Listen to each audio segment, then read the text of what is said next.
প্রায় ২ বছর পরে আলিফের স্বপ্নটা পূরণ হয়েছে। ওর অনেকদিন ধরেই ইচ্ছা ছিল এই চকোলাভা বোমটা খাওয়ার জন্য। ফাইনালি আমাদের সেই দিনটা চলে এসেছে। আমরা চলে এসেছি গুলশান। এটা হচ্ছে দ্য চকোলেট রুম। আলিফের চাচ্চু হচ্ছে গুলশান চাকরি করে একটা অফিসে, তার পাশেই কিন্তু এটা ছিল। ওর কাকুর বাসায় বেড়াতে গিয়েছিলাম, তো এই সুযোগে আমরা ওখান থেকেও ঘুরে আসি। আর অন্যদিকে হচ্ছে আলিফের দাদা দাদুও এসেছিল ঢাকা। সবাই মিলে চলে গিয়েছি একসঙ্গে। দেখেন কি সুন্দর করে সাজিয়ে রেখেছে, এক একটা বোমের মতোই। তো এগুলো দেখতে কিন্তু অনেক সুন্দর। তো আলিফকে বললাম তুমি একটু ভিডিও করে নিয়ে আসো। ও কিন্তু এই ভিডিওটা নিয়েছে। এখন আমরা হচ্ছে একটা টেবিলে বসে পড়েছি সবাই। তারপরে অর্ডারটা দিয়ে দিব এখন। এই যে ভাইয়া এখানে বসে আছে, চকলেটটা বোম মারবে, এই জন্য আমরা এই যে এখানে এখন চকলেটটা বোম হয়ে গেছে। এখন না ভাইয়া এখন আনবক্সিং করবে। ওয়াও, ওয়াও কি সুন্দর! দেখতে কিন্তু অনেক ইয়াম্মি লাগছে। হ্যাঁ, অনেক মজা। এটার ভিতরে হচ্ছে ক্রিম আর হ্যাঁ। নিচে হচ্ছে কেক টাইপের আছে, চকলেট, হ্যাঁ। পুরাটাই চকলেট।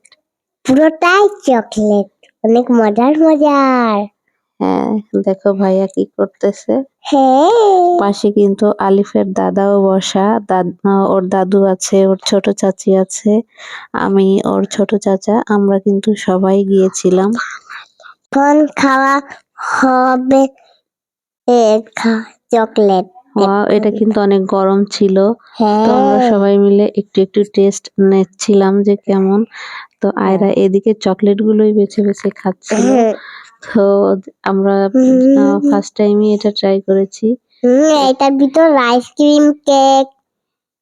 এটা খেতে কিন্তু অনেক মজা ছিল, যদিও প্রাইসটা একটু বেশি। ওটা ব্যাপার না। আর আমি একটু ললিপপ কিনছিলাম, ললিপপের সাথে চকলেটটা এবং মিশাই দিয়েছিলাম। এই ব্যাপার। তো এটা কিন্তু আমাদের খুব তাড়াতাড়ি খাওয়া হয়ে গিয়েছিল। তো তারপরে কিন্তু আমরা কফি অর্ডার করেছিলাম। কফির ডিজাইনটাও কিন্তু অনেক সুন্দর ছিল। কফি খাওয়ার পরে আমরা হচ্ছে একটা পিৎজা অর্ডার করেছিলাম। পিৎজাটাও অনেক মজা ছিল। এখন আমিও পিৎজা খাবো।